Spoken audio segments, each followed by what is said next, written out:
você ser consistente em prol do seu objetivo vai te levar a chegar mais próximo dele a cada dia.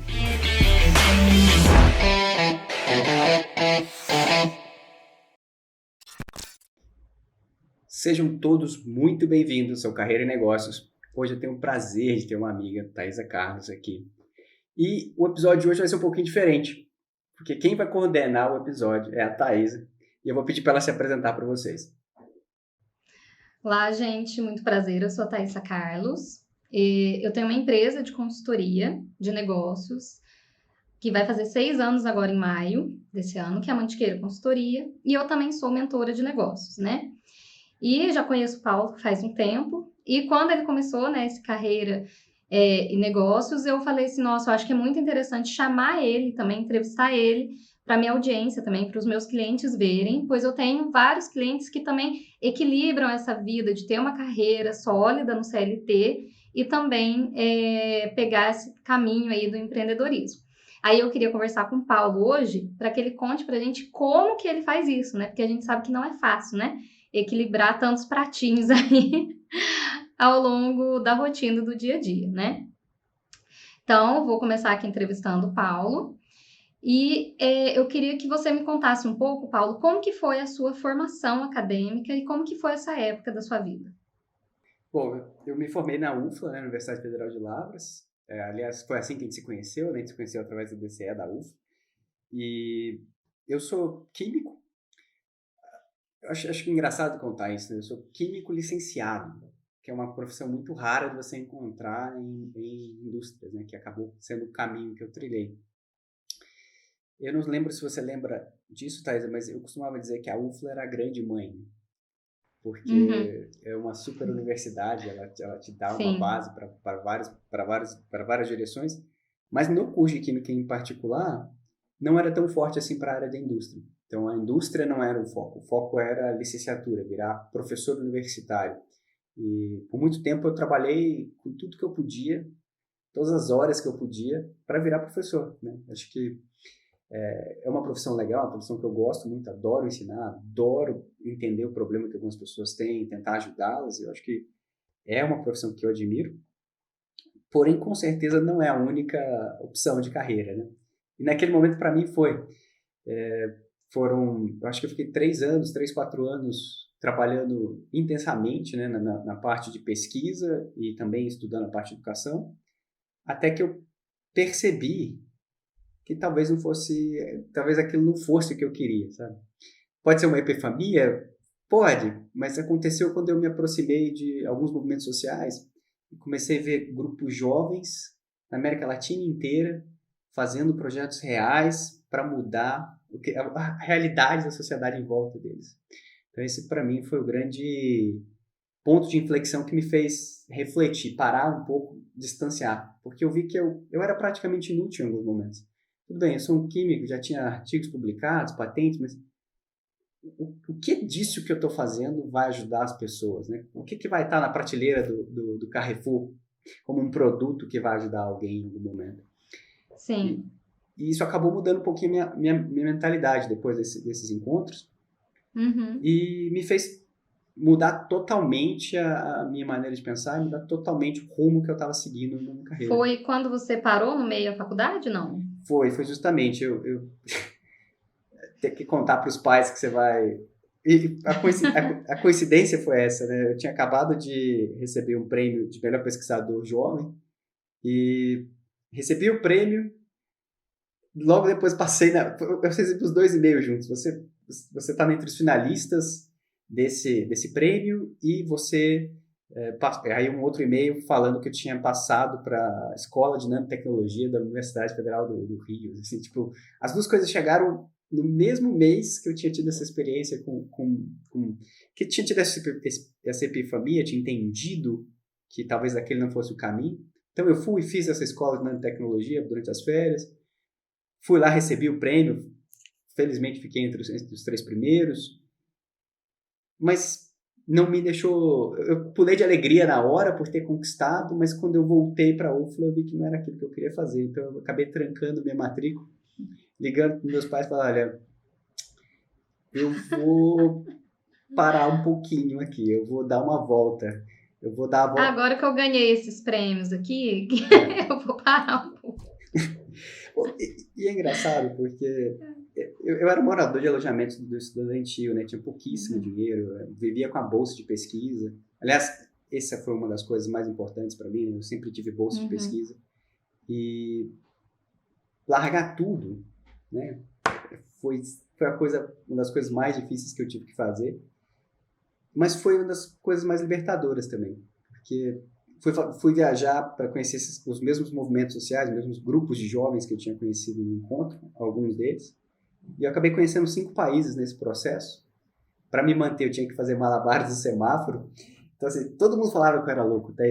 Assim, nessa época, primeiro que todo mundo falava que eu era louco por trabalhar tanto no pesquisa igual eu trabalhava. Virava várias noites, fazia muita coisa. Depois que eu consegui a publicação, os prêmios, as pessoas começaram a entender. Talvez ele não fosse tão louco assim. E aí eu decido... Só que aí você foi e largou. Aí eu decido largar tudo e fazer uma outra coisa. Aí, de novo, tive que escutar que eu era louco. Mas foi o que eu precisava. Foi o que eu precisava para entender um pouco melhor como é que o mundo funcionava. Com certeza. E só me ajudou. Eu aprendi espanhol assim, quando eu fui fazer a primeira seleção depois, lá na DAO. A minha entrevista foi em inglês, espanhol e português em paralelo. Os três entrevistadores, cada um falando em um idioma. Olha pra você ver a importância. Né? Se eu não tivesse ido, eu não teria aprendido. E sem falar do lado humano que eu desenvolvi nesse processo. Né? Sim, nossa, com certeza. Muito mesmo. E acaba só somando, né? Com tudo que você vai desenvolvendo, assim, muito bacana. Aliás, você teve uma coisa assim também, não teve, Thaís? Eu acho que no meio você já estava no mercado, né? Não foi que você parou, você pediu demissão? Isso, foi. Eu estava trabalhando, né, no Rio de Janeiro, numa empresa de consultoria, né? Eu morei lá um tempo. E resolvi pedir demissão e voltar para Minas Gerais, né? E quando eu voltei, tem momentos da vida que a gente fica assim, né? A gente fica meio perdido mesmo. É um limbo que eu acho que assim, é muito necessário, assim. Eu falo que mesmo aquela pessoa que forma e já entra numa carreira e depois já entra na outra, eu falo, um dia vai ter o limbo, porque o limbo é muito importante, que é aquele momento que a gente para, fala, nossa, peraí, para onde que eu vou? E a gente reflete sobre muita coisa. Depois que eu pedi demissão, eu fui e encontrei uma formação de yoga, assim. E falei, vou investir, vou fazer essa formação de yoga. Na época não era muito barato. E todo mundo ficou assim, nossa, mas você não deveria fazer um curso da sua área, algo para você voltar para o mercado, para a sua área. Nossa, assim, apoio não teve muito, não. Mas eu sabia, eu falei, não, gente, eu vou fazer. E acabei fazendo esse curso de formação de yoga. Acabei dando aula de yoga depois, em paralelo, quando eu abri minha empresa. Mas o que eu acho interessante, que é até legal das pessoas saberem, assim, é que muito das competências que eu tenho hoje, às vezes até com relação de, às vezes, de acalmar um cliente no momento que ele está nervoso, ou de eu também saber um momento de respirar mais fundo, de refletir melhor, né, de trazer essa calma muitas vezes. Isso eu aprendi através do yoga, não foi na faculdade de administração, não foi nenhuma pós-graduação que eu fiz, foi realmente lá no yoga mesmo. Eu acho também a gente desenvolve, igual você falou, esse lado humano, eu acho que isso, assim, tem experiências que vêm para desenvolver mais esse nosso lado humano. E que a gente, no acadêmico, a gente acaba não tendo um espaço muito específico para isso. Às vezes, acalhar uma experiência que isso desenvolve em você, mas eu acho que a gente fica muito preso, às vezes, né? Eu tenho essa formação, eu só posso ir para esse lado. Não, você tem uma formação, você pode ir para diversos lados. E quando a gente soma esse somatório, porque a gente é um ser único, acaba que isso vai contribuir em algum momento ali da trajetória. Então, eu acho que isso se assemelha a isso que você falou, né? Só que numa grandeza um pouco menor, né?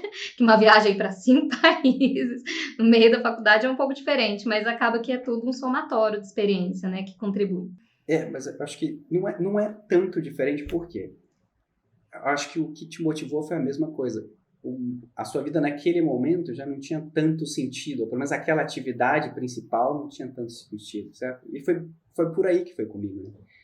Eu sempre achei que a vida tem que fazer sentido, ela tem que estar direcionada a um propósito. Chegou no momento que o meu propósito e minha carreira já não estavam mais alinhados. Então é hora de você mudar.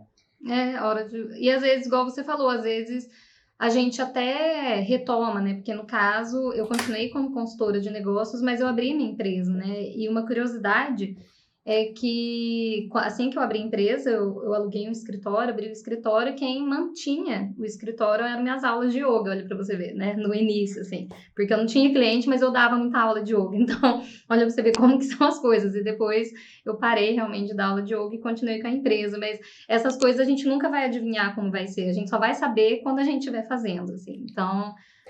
E eu acho que isso ensina mais, de novo, eu acho que isso ensina mais do que. Só um exemplo. A gente precisa ter capacidade de ter fontes de renda alternativa. Então, por exemplo, você pode virar professora de yoga a qualquer momento. Voltar a ser, né? Isso. E isso te dá uma tranquilidade, porque esse conhecimento ninguém tira. Você pode monetizar ele e ficar tranquilo. Então, assim, foi por aí comigo. Não que eu queira voltar a fazer malabares nos semáforos, mas eu sei que eu consigo sobreviver até nessa situação.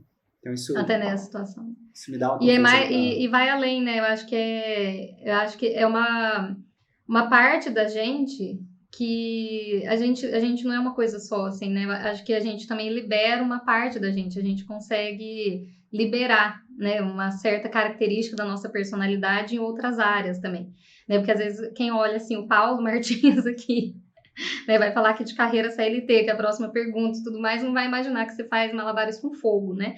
Então, assim, é algo que surpreende muito. Então, acho que dá aquela quebra de expectativa, acho que a gente se torna pessoas mais interessantes também. Então, do que seguir um único caminho numa linha reta, como se não houvesse outras estradas para ir, né? Aí eu queria que você contasse um pouquinho pra gente do início da sua carreira, né, no CLT, até hoje, e que grau de responsabilidade que você tem na empresa que você é colaborador. Tá, perfeito. Eu comecei a carreira na Dow Química, que é uma multinacional da indústria química, obviamente. Era na época, era a segunda maior química do mundo. Ela vendia em torno de 60 bilhões de dólares. Então, assim, é bi com B, né? Só para deixar isso claro, é mais do que o PIB de vários países. Você pode somar o PIB dos países africanos, o PIB da Argentina talvez não dê esse valor. Então, só para ter uma ideia de escala. E foi uma casualidade, que eu não sabia que eu podia ir para a indústria, não tinha isso claro. Até o Carreira Negócio surge porque eu não sabia, agora eu quero ter certeza que todo mundo saiba das possibilidades. Mas como foi literalmente uma casualidade de eu descobrir, de eu sentar, pensar no que eu poderia fazer e identificar que talvez trabalhar em grandes empresas, e comecei a pesquisar. A primeira empresa que estava com um processo de trainee aberto, eu me apliquei. E foi a Dow Química.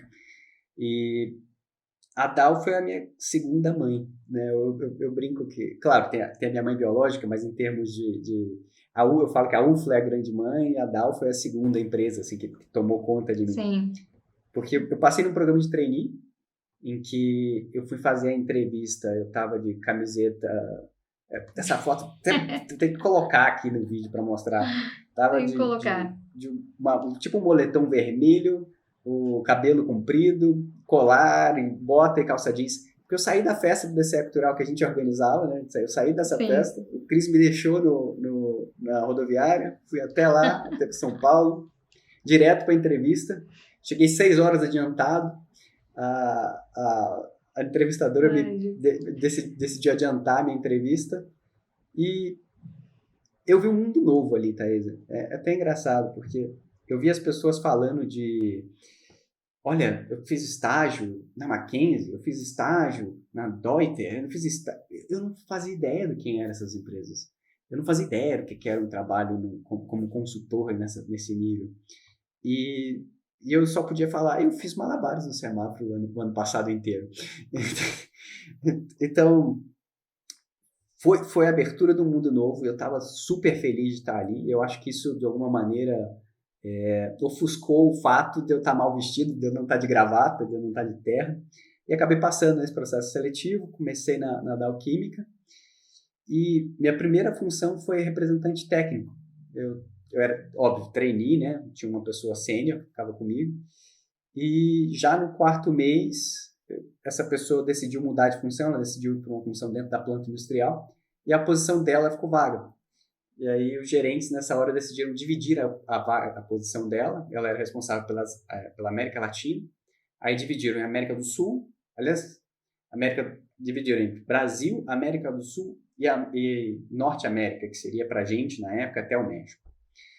como eu era trainee, eu tinha boa parte do meu tempo ocupado, eles me deram o Brasil. Você vai ser responsável técnico por mineração no Brasil. Mineração, tratamento de água e cerâmica.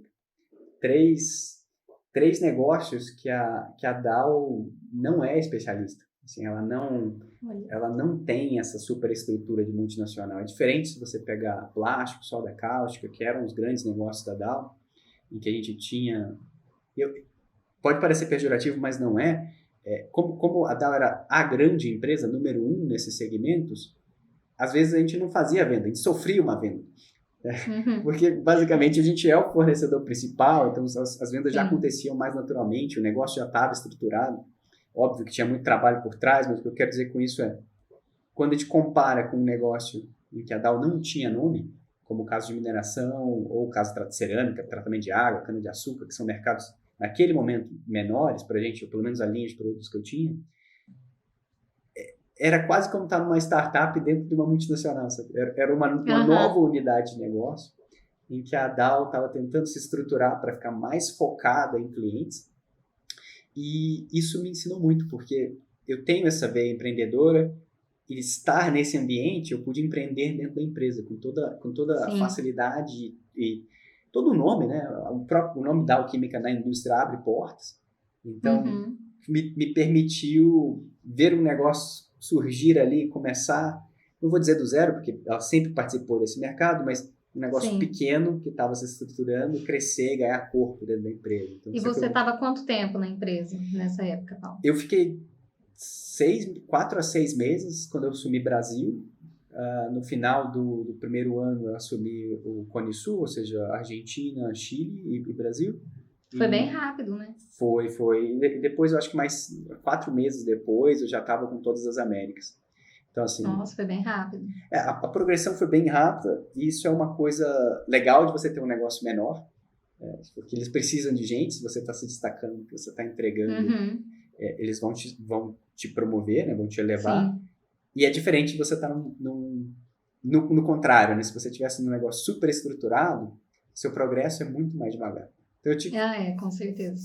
Então eu tive a sorte de cair, assim, primeiro a sorte de achar aquele processo de trainee, depois a sorte de cair nessa posição com essa demanda, e a sorte de ter bons mentores, a sorte de eu ter tido tempo para me dedicar intensamente.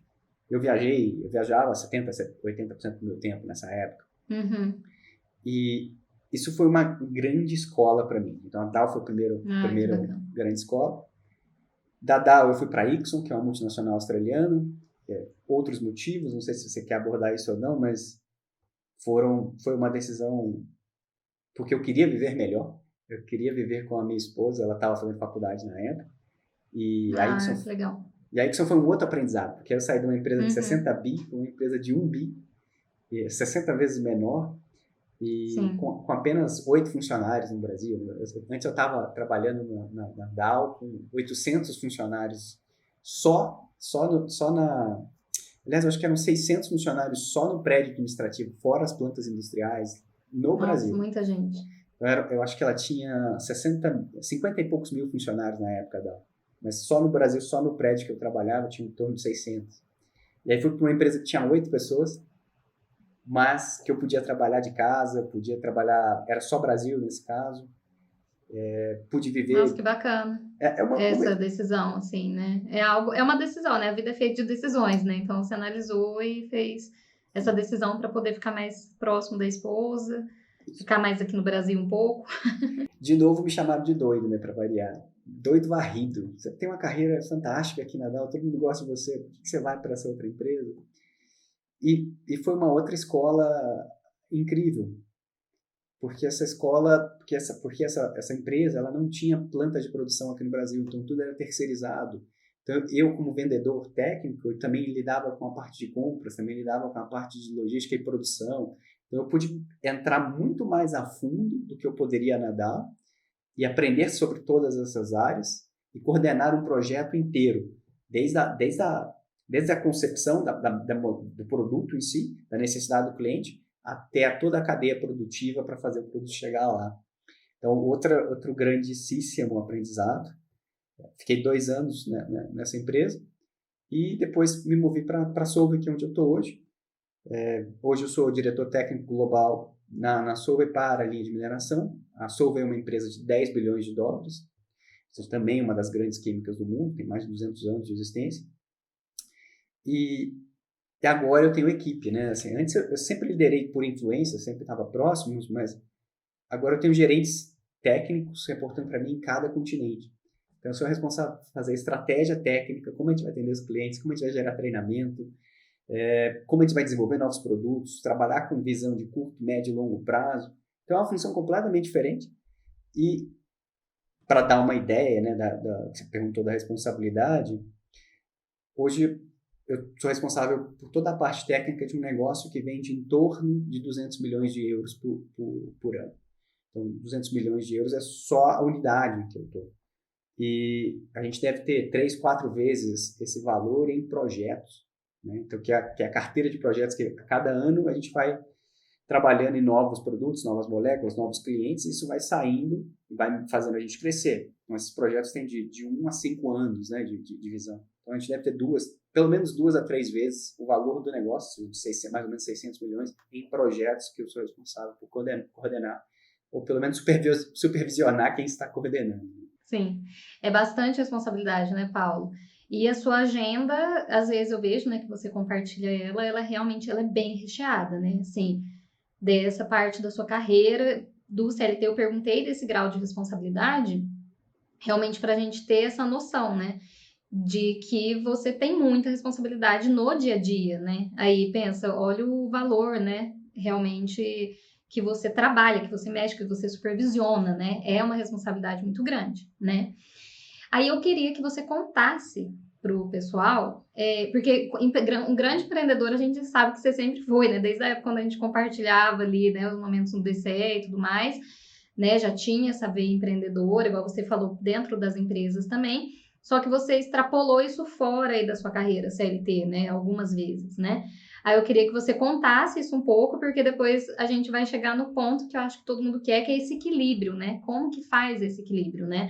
Tem a carreira do CLT muito forte, que a gente vê aí, que não foi só em uma empresa, né? Realmente foi tendo essa tomada de decisões de mudar de uma empresa para outra, que a gente sabe que não são decisões fáceis, né? Que tem também o lado emocional, igual você falou, que o pessoal gostava de você e tudo mais, é uma decisão grande. E tem essa parte aí do empreendedorismo que eu quero que você conte pra gente aí, que eu sei que não é uma coisa só, né? Para o pessoal saber. Não, perfeito. Eu vim de uma família empreendedora, né? Meu pai pelo menos não terminou nem o ensino médio direito, mas ele sempre gostou de fazer as coisas acontecerem, sempre gostou de aproximar pessoas e criar negócios, porque ele está conectando pessoas diferentes. E é uma paixão que eu também tenho. E desde criança eu quis fazer isso, né? Então, meu pai brinca que na época o que eu podia vender, eu vendia, né? Então, por exemplo, ele tinha pescaria, ele gostava de pescaria, tinha aquelas iscas artificiais que trouxe dos Estados Unidos uma vez, que um amigo trouxe para ele. Aí ele me deu, eu fui vendia aquelas coisas e gostava de fazer isso, né? E depois, eu já com uns 15 anos, mais ou menos 14, 15 anos, eu tive a primeira experiência de tentar montar um negócio. Eu tive 2 sócios, a gente tentou montar uma locadora de videogame na época, a gente comprou alguns fliperamas, então juntou aquele dinheirinho ali e conseguimos montar. Não deu muito certo, obviamente, mas já me fez entender várias coisas.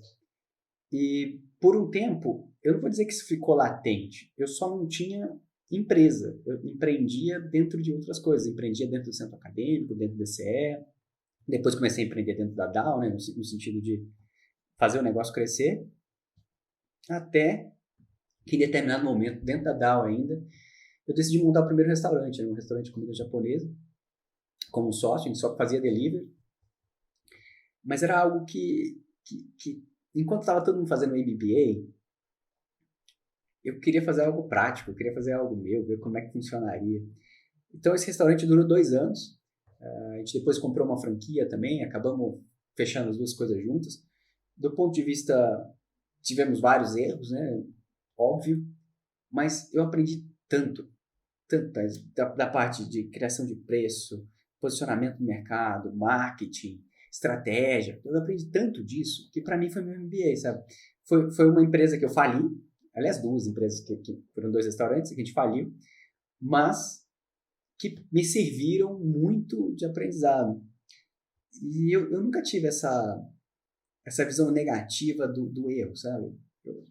Para mim serve, eu aprendi com isso. Então, isso me ajudou muito quando eu entrei na Ixo, que era uma empresa menor, que tudo que eu tinha aprendido quando eu tinha esse restaurante, que era o Campai, me ajudava a ajudar na gestão dessa empresa.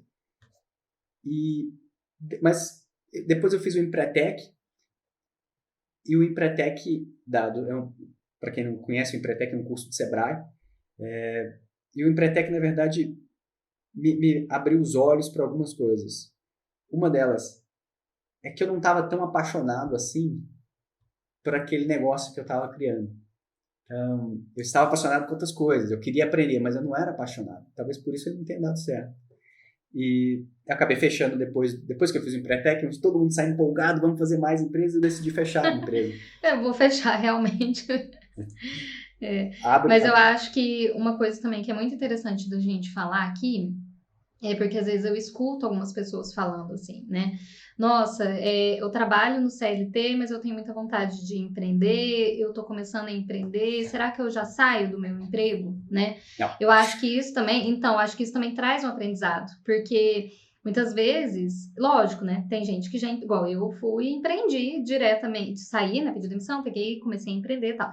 Só que a gente tem que entender que a gente precisa ter, às vezes, no início, uma segunda renda. Assim, se você tem uma carreira ali no CLT e vai iniciar uma empresa, um empreendimento, manter essa renda ali no início é muito importante, né? Pensa, você ficou 2 anos tendo ali, não que você fosse sair realmente da empresa que você estava, mas vamos supor que fosse a sua vontade naquela época, né?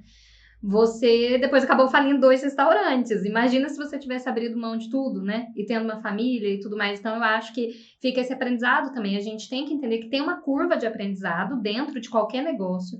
No início não é fácil.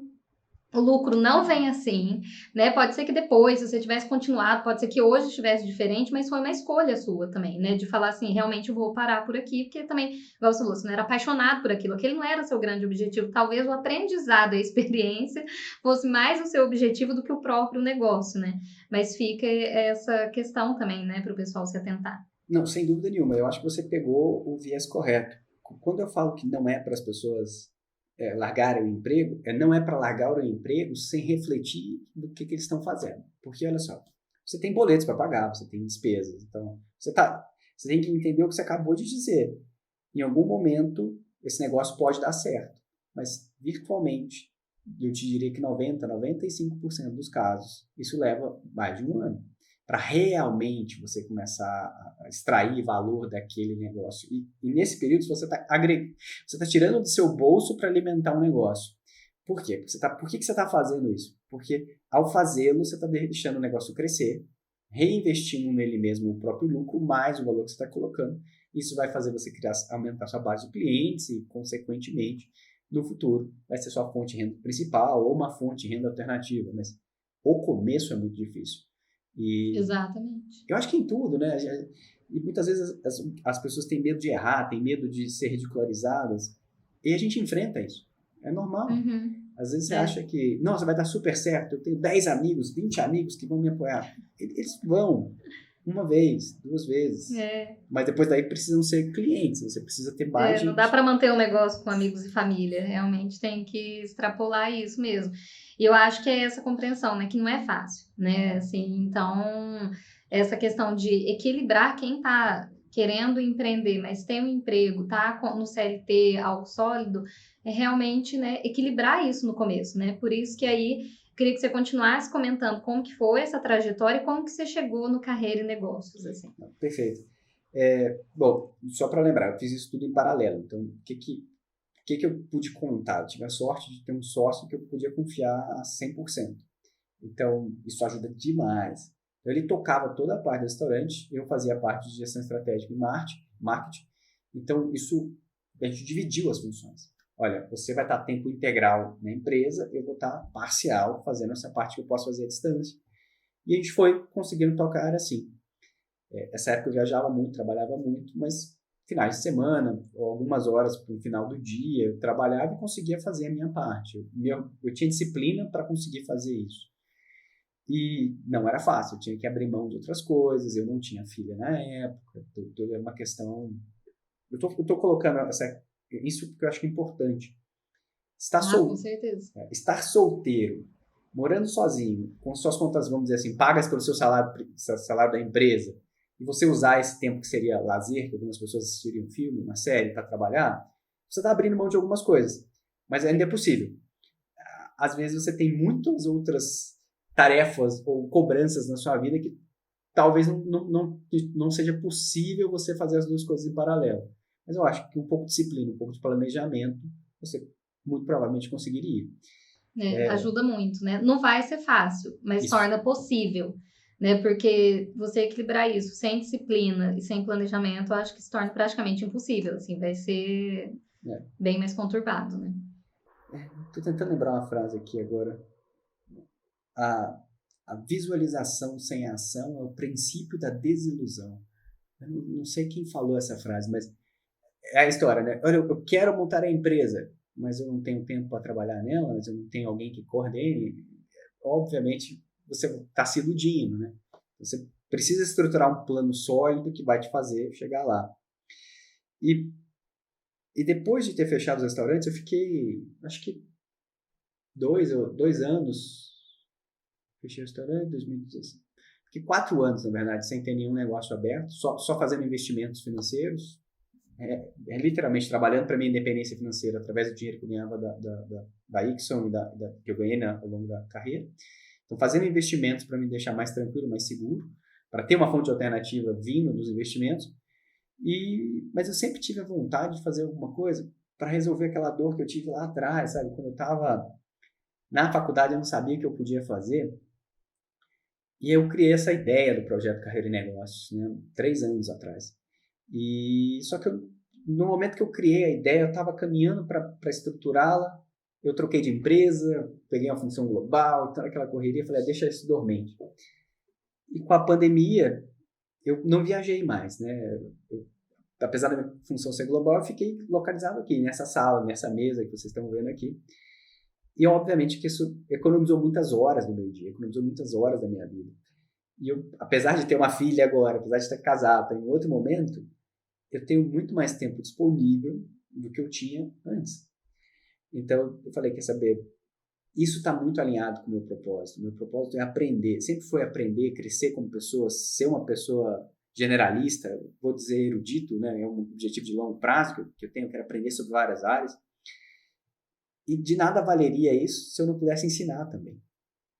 Então eu decidi fazer um empreendimento do ponto de vista diferente, que seria um empreendedorismo social, onde eu estou criando uma empresa para ajudar outras pessoas. O meu objetivo fim é ajudar pessoas a se desenvolverem na carreira, a encontrar um trabalho que as motive, a dar acesso a elas, a oportunidades que eu tive, a dar acesso a elas a mentores, pelo menos conhecimento de mentores que me ajudaram ao longo da minha carreira. E foi por isso que eu criei um canal no YouTube, foi por isso que eu criei o podcast, por isso que eu estou tendo uma presença no digital agora, porque eu realmente quero ajudar pessoas nesse caminho. Finalidade financeira? Bom, em algum momento eu vou eu quero remunerar pessoas, então possivelmente vou ter que lançar um produto, alguma coisa em algum momento. Mas isso vai servir para eu ter pessoas trabalhando junto comigo, remuneradas, para ajudar outras pessoas. Por isso que é empreendedorismo social. Não é porque eu quero isso como minha fonte de renda principal, e é uma coisa que eu consigo levar em paralelo com a minha carreira, né? Pelo menos com o modo sem viagens. Eu não sei como vai ser se em algum momento eu voltar a viajar tanto como eu viajava antes, mas por enquanto é bem possível de eu conciliar. Ótimo. Não, muito bacana. E acaba que você traz, né, muito conhecimento, né, Paulo? Então, e às vezes, que é aquilo até que a gente tinha conversado antes, muito se fala o que deve ser feito, né? Mas o difícil mesmo é o como, né? O segredo está no como que faz, né? Porque o que faz, você tem uma carreira hoje paralela, né? Você está, digamos assim, liberando seu empreendedorismo, assim, essa energia empreendedora, mais no carreira e negócios, mas você tem uma carreira muito sólida no CLT, você tem família, tem uma filhinha pequena, Então, eu queria que você contasse, assim, e ainda a gente vê que você cuida da saúde, tem essa prática do esporte, então eu queria que você contasse como que você equilibra isso tudo na rotina, que eu acho que esse que é o desafio, né? Como que faz esse equilíbrio? Eu acho que a sua pergunta se respondeu, né? Eu sou uma pessoa que acredita em rotina, né? Eu acho que a rotina faz dos dias diferentes. Essa é uma frase que eu escutei de uma amiga há muitos anos atrás. Por quê? Ao criar, ao criar uma rotina, ao criar hábitos que vão te permitir dar pequenos passos em direção do objetivo todos os dias, é- isso te torna muito mais eficiente em chegar lá do que dar um gás total, trabalhar, virar 50 noites, entregar o projeto. Ele vai entregar o projeto mal feito, porque ele não dormiu direito, porque fez na correria.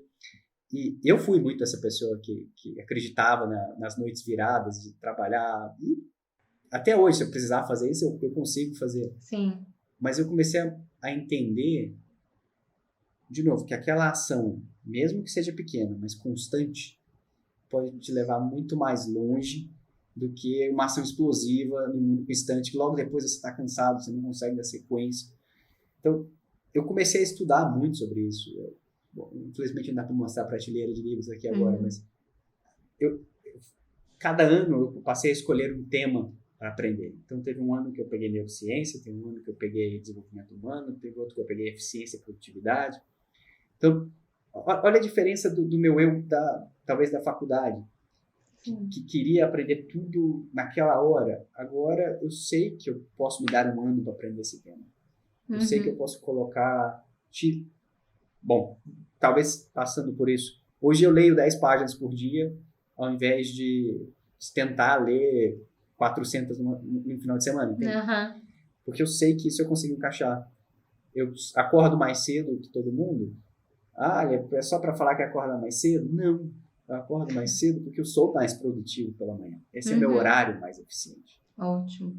Então, eu já entendi isso. Então, eu uso isso para estudar, uso isso para escrever.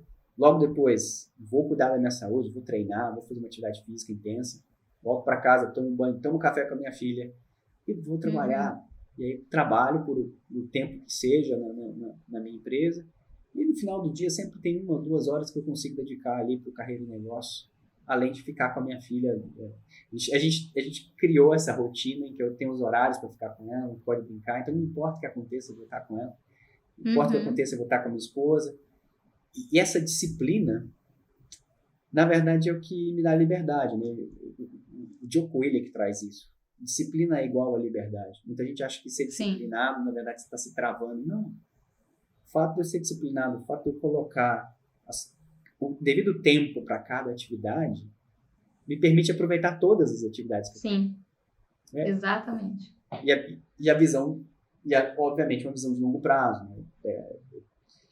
Superar essa ideia de que você precisa conseguir aquilo agora. Você precisa caminhar em direção àquilo. Você precisa fazer o seu melhor agora, dentro das suas limitações.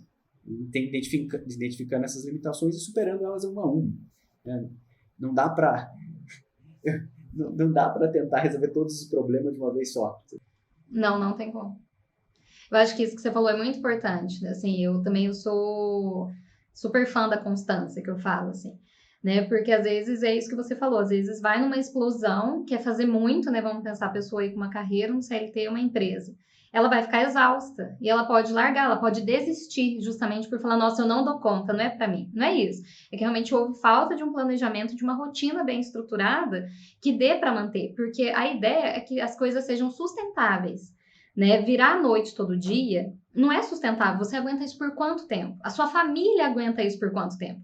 Porque quando, né, a gente tá dentro ali, como você falou, solteiro é uma coisa, né? Você tá ali sozinho, ninguém tem que aguentar nada, mas a partir do momento que você vai compartilhar a casa, vai compartilhar a vida com outras pessoas, né? Essa convivência, como que ela vai se dar, né? Como que vai ser isso, assim, né? Do que você tá querendo abrir mão hoje, se você fosse vir à noite, seria muito diferente do que você abria a mão antigamente, né? Que era mais um filme, uma série. Hoje seria de momentos específicos, de momentos muito importantes com a família, né? E eu acho que também o que traz de um ensinamento muito importante disso que você falou é de saber onde quer chegar, porque quando a gente sabe onde quer chegar, a gente consegue ter essa visão de longo prazo e consegue entender isso, que eu posso dedicar nesse momento da minha vida a esse aprendizado, agora eu posso nesse e posso nesse, porque eu sei onde eu quero chegar, né? Aí a disciplina ela vem mais fácil, porque quando a gente não sabe onde quer chegar, a disciplina ela fica meio frágil demais. Qualquer coisa me tira da disciplina, porque eu não tenho um grande objetivo para percorrer. Né? Eu acho que isso também mostra a importância disso, né? Da gente saber onde a gente quer chegar e ter a disciplina no dia a dia para executar isso, né? Porque o tempo ele vai passar de qualquer forma, né? Daqui 5 anos, né? Olha o tanto de coisa que você vai ter aprendido. E às vezes, se você quisesse aprender isso em um único ano, não teria ido, né? Sim, não teria aguentado. Nossa, e tem uma frase legal agora do Carlos Castaneda que ele fala o seguinte: ou a gente se faz forte ou a gente se faz miserável. A quantidade de tempo é a mesma. Você que vai escolher, a sua vida é uma só. Se você quiser investir o tempo para se tornar mais forte, para se tornar mais eficiente, você vai poder ser mais útil. E, óbvio, existiram momentos na minha carreira que eu trabalhei, eu não sei quantas horas, 80 horas por semana, 90 horas por semana, 100 horas por semana. Teve mesmo. E eu adorei essas épocas. Eu estava super feliz nelas, porque fazia sentido para o meu propósito. Então é por isso que eu fiz. Não fiz isso porque... Não fiz isso porque, não sei, não fiz porque era uma questão que tinha um chefe chato me cobrando. Não, eu fiz porque eu queria ver os resultados daquele meu trabalho. Não tem coisa melhor. E fazia sentido na sua rotina também, que eu acho também que a gente tem que entender, são momentos e momentos da vida, assim, né? Essa reflexão a gente tem que fazer, não dá para copiar uma época da vida e repetir a mesma rotina que era antes, assim, né? Acaba que são rotinas diferentes para momentos diferentes, assim, acaba sendo uma mudança que realmente que você fez, né? Mas é legal você falar isso, porque você como mentora de várias mulheres empreendedoras, eu acho legal ouvir isso, porque eu tive o luxo de poder me focar em algumas coisas por um momento bem específico. Sim. Isso é luxo. Não ter ninguém dependendo de você, não ter nenhuma... eu tinha uma planta para botar água uma vez por semana, entendeu? Então, assim, eu podia fazer várias coisas por conta disso. Sim. Agora, o que está sendo mais dolorido para mim, Thaís, e eu vou dizer isso abertamente, depois de ser pai, depois de estar nessa situação pandemia, depois de estar em casa, é entender que eu preciso continuamente me reinventar.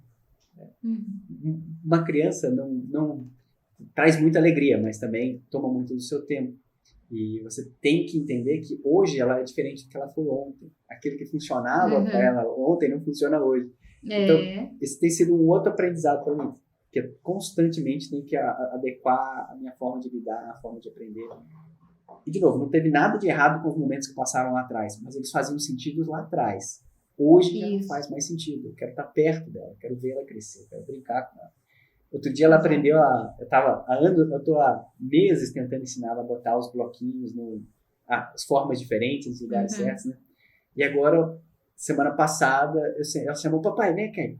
Aí sentou comigo e foi lá e botou um por um no lugar certinho. Que beleza. Imagina, naquela hora eu pensei, imagina se eu tivesse no meu modo anterior, que eu brinco que é o modo turbo ligado lá, que estaria 100% focado. Não, agora já não serve mais. Me serviu lá atrás, agora não serve mais. Agora eu preciso ter uma vida um pouco mais organizada, mais estruturada para chegar no objetivo. Exatamente. E às vezes, e a gente também tem que entender que mesmo com o turbo ligado, ou agora nesse momento, às vezes mais equilibrado, pode ser que chegue no mesmo lugar. Assim, se ainda fizer sentido, né? Pode chegar no mesmo destino, só que os caminhos e a forma de chegar vai ser diferente. Também é isso que a gente tem que entender, né? Não dá pra gente achar que é só de uma forma, só numa velocidade que a gente chega. Não, a gente pode pegar outro trajeto e numa outra velocidade vai chegar no mesmo destino, só que de uma outra maneira, né? O importante é chegar muitas vezes, né? E ter uma rotina, uma trajetória que faça sentido até chegar lá, porque ela é mais longa do que o destino, a gente tem que entender isso, né? O que a gente vive é a trajetória, né?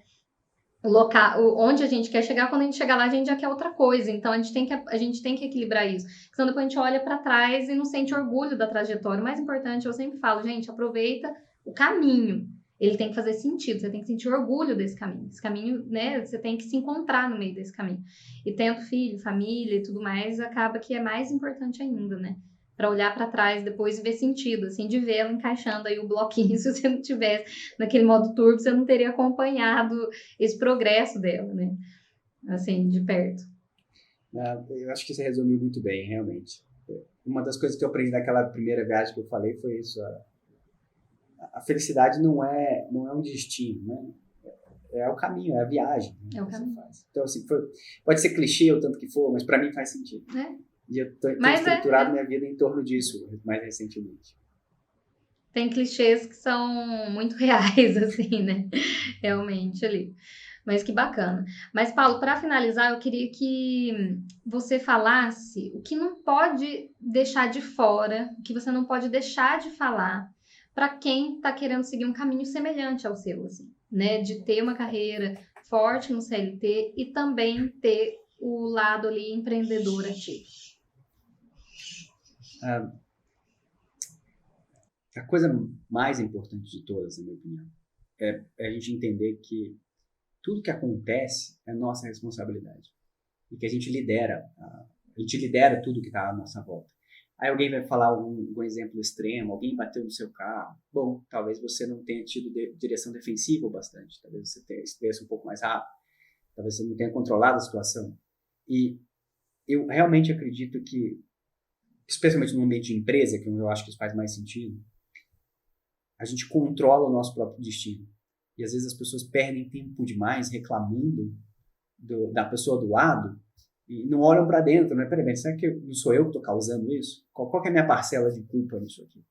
Então, uma das coisas que eu realmente acredito é nessa responsabilidade extrema, é se levar a esse nível de dizer, olha, tudo que acontece é minha responsabilidade, e a boa notícia é, se é minha responsabilidade, eu posso mudar, eu posso influenciar, eu posso fazer acontecer. Então, se você tiver isso claro, é muito difícil alguém te parar, sabe? É muito difícil você não chegar nos seus objetivos. Tudo bem, você vai ter várias coisas que vão estar jogando contra você, mas você vai usar elas a seu favor, passo a passo no caminho.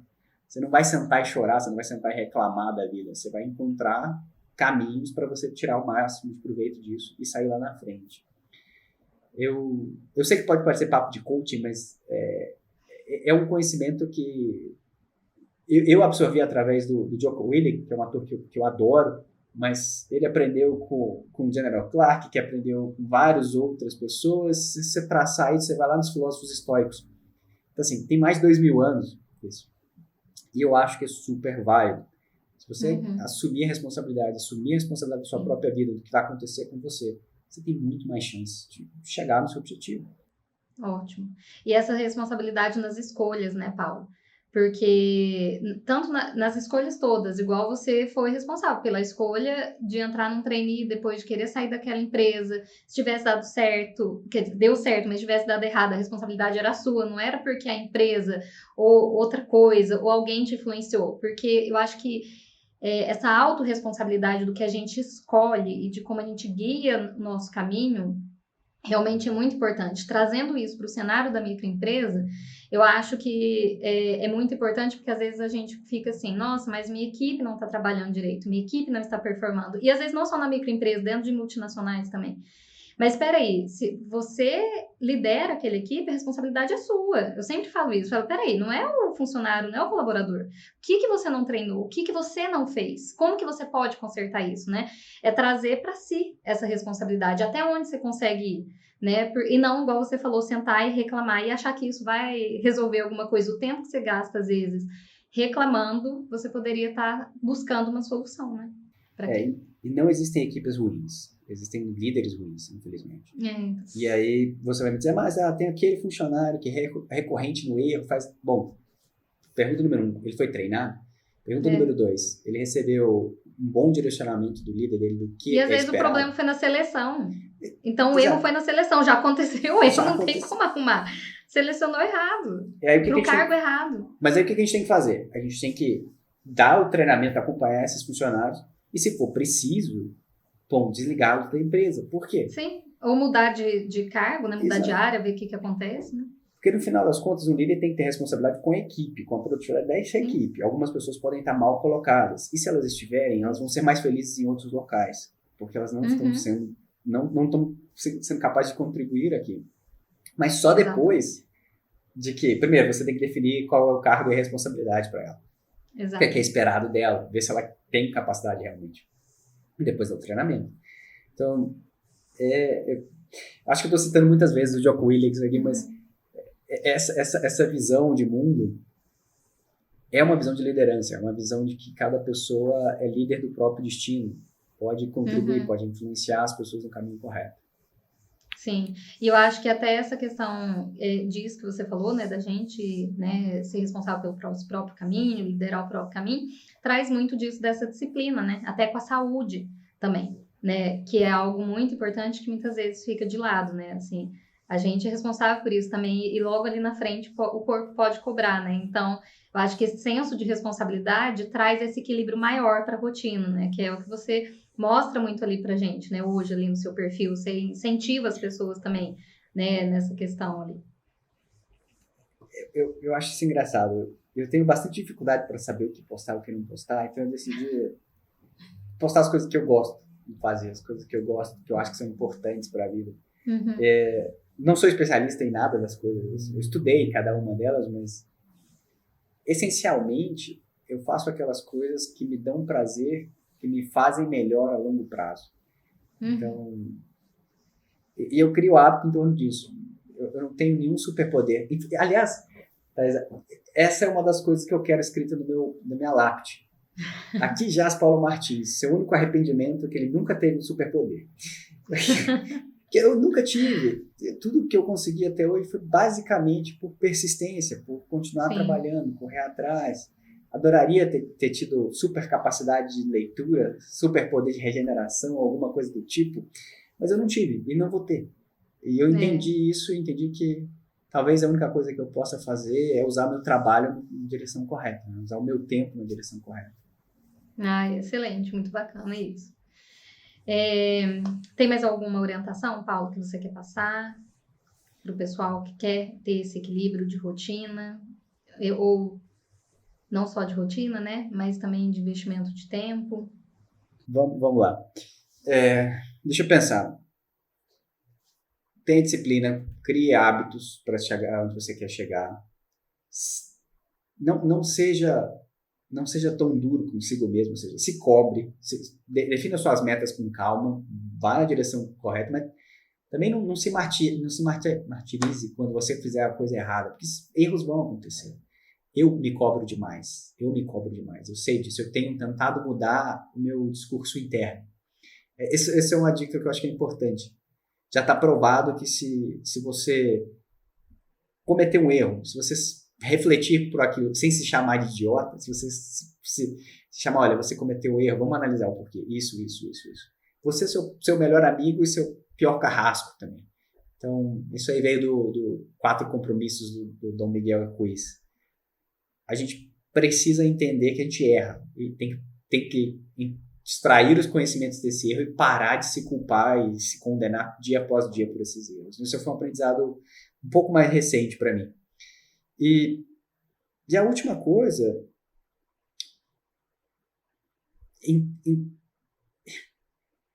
difícil sintetizar isso, mas excelência não é uma coisa que você compra no mercado, sabe? Não é uma coisa que vem fácil. É realmente uma construção de longo prazo. Eu acho que se eu puder ajudar alguém a entender isso, eu já vou estar feliz. Que você ser consistente em prol do seu objetivo vai te levar a chegar mais próximo dele a cada dia. E você vai poder sorrir no caminho, né? Porque você sabe que cada obstáculo, na verdade, está te trazendo próximo do que você quer chegar. Então, cada obstáculo é uma oportunidade de crescer, uma possibilidade de mostrar o seu bom trabalho para outras pessoas. Então, eu acredito fortemente nisso. Então, tem mais um monte de coisa que eu acho que eu poderia dizer aqui, mas sigam lá nas redes sociais, a gente vai bater um papo. Isso. Se você tiver dúvida, vai ser um prazer conversar com vocês sobre isso. Bacana. Eu acho que é isso muito importante mesmo que você falou. Eu acho que você conseguiu sintetizar um pouco aí disso tudo que você trouxe hoje aqui pra gente. Que eu acho que vai além, até mesmo para quem não tem uma carreira do CLT também junto, ou só empreende, ou ao contrário, só tem uma carreira no CLT, né? Eu acho que tudo isso se aplica a qualquer realidade, assim. Eu acho que isso traz ensinamentos da vida mesmo, né? Da gente não se cobrar tanto. Isso do erro que você falou me chamou muita atenção, porque quando a gente tem muito medo de errar, a gente acaba tendo muito medo de tentar. Então, quando a gente se cobra muito por um erro, a próxima tentativa, às vezes, a gente evita, assim. A gente acaba desviando dessas tentativas, e é na tentativa que a gente, às vezes, acerta. Eu sempre falo, às vezes, podia estar na próxima, só que aí foi e desistiu. Então, o medo de errar acaba bloqueando muito, né? Assim, então, é interessante isso, assim. A gente tem que aprender com o erro, se cobrar, né? Entender o que aconteceu, mas não ficar realmente, Se martirizar. né? Isso, exatamente. Muito bacana. Esse ponto é super importante, porque a gente, como ser humano, a gente é atraído pelas coisas que dão prazer imediato, e é por isso que vícios, tipo cigarro, bebida ou redes sociais são tão fortes, tão difíceis de abandonar, né? Porque te dá gratificação imediata. E a gente tem uma certa repulsão por tudo aquilo que demanda muito trabalho e não tem uma gratificação. Esse é o seu cérebro primitivo mesmo, dizendo, isso não dá resultado, é melhor você procurar uma coisa mais fácil. Por quê? Porque a gente cresceu, a gente se desenvolveu como espécie num período de baixa quantidade de calorias, de recursos. Então, seu cérebro consome 20% das calorias do seu corpo. Se você está usando seu cérebro e não está tendo uma recompensa imediata, ele vai mandar você parar de fazer aquilo. Então, entender isso é fundamental para você se expor a quantidades quase que infinitas de erro, desde que elas estejam sendo diferentes em prol, num caminho Isso, correto. exatamente. Só não errar a mesma coisa sempre, né, Paulo? Não insistir no erro. Muito bacana, então. Paulo, eu agradeço muito pelo seu tempo, tá? Por tudo isso aí que você trouxe aqui pra gente. Eu tenho certeza que isso vai colaborar muito aí para quem tanto está querendo buscar um caminho semelhante quanto ao seu, ou também para quem tem outros caminhos, mas os aprendizados se aplicam muito. Perfeito. Na verdade, eu que agradeço esse bate-papo aqui, foi maravilhoso. E, de novo, o Carreira e Negócio me reaproximando dos meus amigos. Eu acho que esse é um dos meus objetivos pessoais com a Carreira e Negócio. Estou muito feliz. E eu espero que a gente faça algumas outras coisas juntas, né? Porque eu quero saber muito de vocês sobre empreendedorismo feminino e os desafios disso. Então, já vou deixar esse teaser aqui para a audiência também, que é uma coisa que eu quero que a gente fale no futuro. Vamos falar sim, com certeza. Perfeito. Então, esse foi o Carreira e Negócios. Eu sou Paulo Martins, Thaisa Carlos. Foi um prazer ter vocês. A gente se vê no próximo vídeo. Muito obrigada.